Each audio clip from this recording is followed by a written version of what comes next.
13 añitos. ¿Y saben por qué es de los 13? Porque hasta los 13 años fue la última relación personal que tuve con Dios. Hasta los 13 años hice mi última confesión.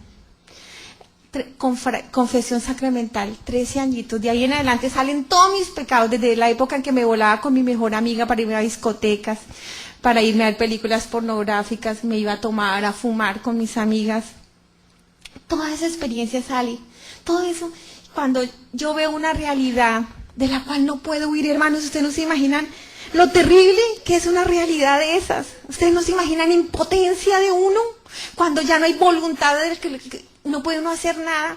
Cuando yo los veo a ellos que se acercan hacia mí, yo salí corriendo, aterrorizada. No sé en qué instante atravesé la pared del quirófano. Cuando yo atravesé la pared del quirófano fue así, ¡tas!, un salto al vacío impresionante. Descendí por un montón, salí de la luz a la oscuridad. Pasé por un montón de, como si fuesen cárceles, como si fueran celdas, como si fueran panales de abeja. Yo, ¿cómo hago para describirles algo que es vivo? Si hubiera sido físico, yo les hubiera descrito medía 3x3, 2x2, pero es vivo. De la luz a la oscuridad pasé. Al principio había luz, pero a medida que voy descendiendo, la luz se va perdiendo. Cuando voy donde hay luz, para mí fue bellísimo, hermosísimo, indescriptible ver a mi mamá allí. Sus vestiduras eran como las de un sol, qué difícil describirlas. Y me doy cuenta que esas vestiduras de ella eran, esas vestiduras blancas, porque era una mujer eucarística.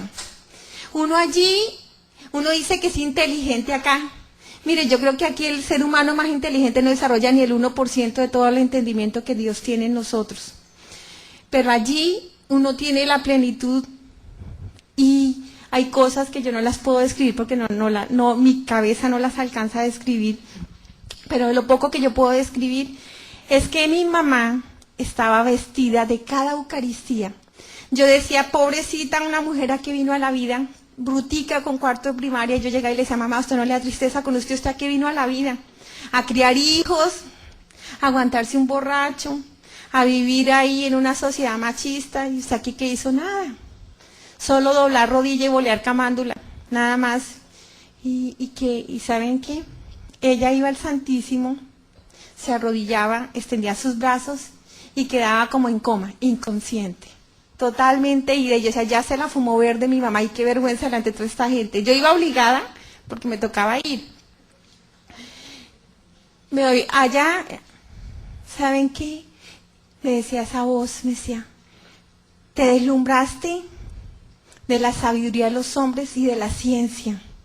Te burlaste toda la vida de la sabiduría divina que tenía tu madre en su ignorancia y en su humildad. Porque en su humildad escuchó al Dios que la amaba y se dejó enamorar de él y se dejó vestir totalmente de él. Esa mujer estaba hermosísima y no me pude quedar con ella, porque mi voluntad y mi libertad se quedó con la carne. Ya no podía hacer nada por mí. Cuando yo voy descendiendo, empecé a andar, ya empiezan las turbulencias, la oscuridad, las personas se empiezan a deformar, ya no se veían resplandecientes. Uno piensa, hermanos, que el pecado es muerto, que el pecado es inerte. ¿Saben qué les digo? El pecado es vivo. Uno dice una mentira y cree que es algo inerte.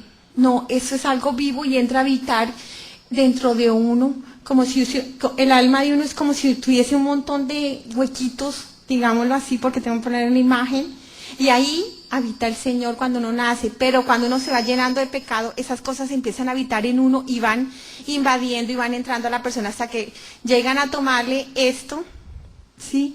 Y a cerrarle la razón a Dios, a tomarle el corazón, a volverlo a uno indiferente, de piedra, y le toman la voluntad y simplemente el alma de uno es como un verdadero infierno. Es horrible lo que es un alma de pecado.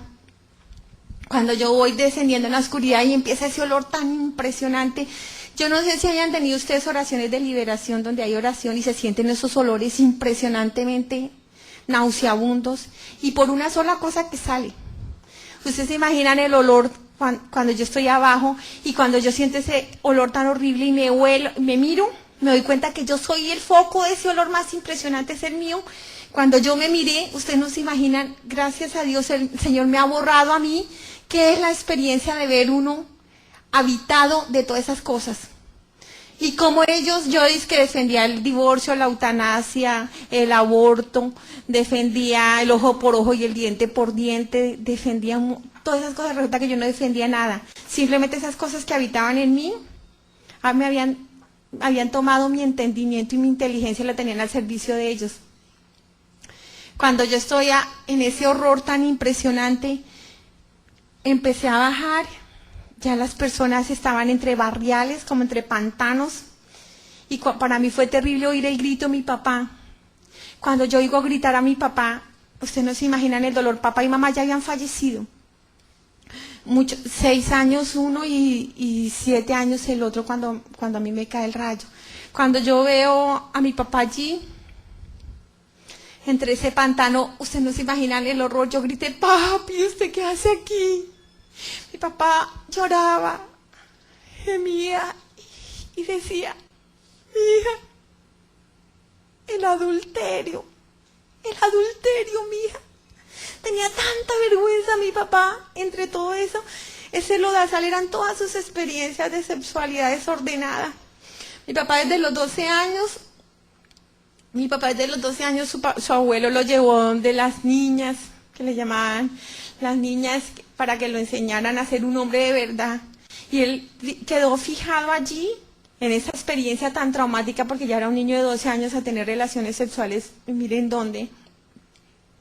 Él quedó, entre comillas, casi con una enfermedad sexual, una insatisfacción sexual, se lo pasaba pegado en los prostíbulos. Mi papá era un adicto a los prostíbulos. Pues toda su experiencia sexual fuera de la de mi mamá estaba ahí, ese barrial era toda su experiencia sexual. No se imaginan lo terrible que es eso. ¿Saben qué, hermanos?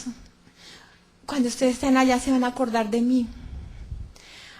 De la vida que tomamos ahorita, hay una cosa terrible. Uno dice, vea, hubiera sido tan sencillo como decir, bueno, yo no creo en Dios, ¿a mí qué?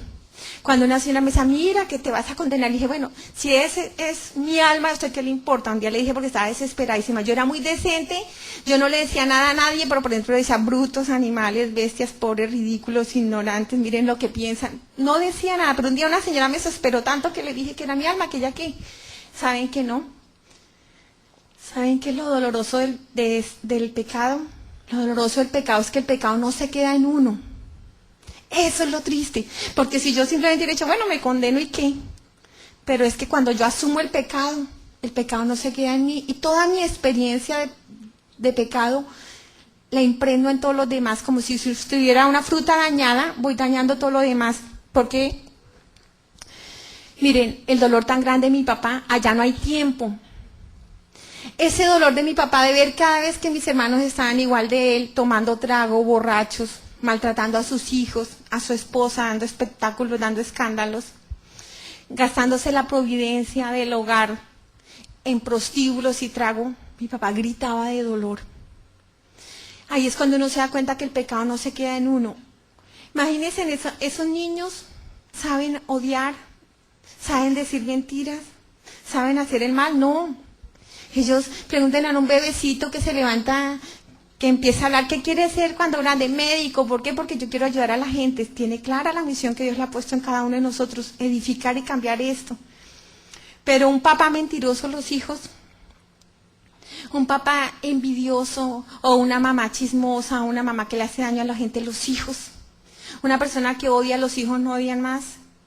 Ese dolor de mi papá, ver cómo todos nosotros quedamos tan fijados, yo me acuerdo de las pocas experiencias que tenía pequeña, ver a mi mamá escondiendo a todos sus niñitos porque llegaba el papá borracho tumbando puertas, gritando, golpeando a todo el mundo y ella tener que salir corriendo a esconderse porque llegó el borracho. Por eso yo era feminista, porque yo me levanté en rebeldía con eso. Yo decía, no, a mí no, pero lástima. Dios sí quería que yo amara y deseara cambiar la situación de las mujeres, pero no prostituyéndolas como yo decía, no, si el hombre es infiel, hay que desquitarse. Si a uno le hacen, uno tiene que desquitarse. La ley del talión, así no era. ese dolor y eso que le queda a un niñito,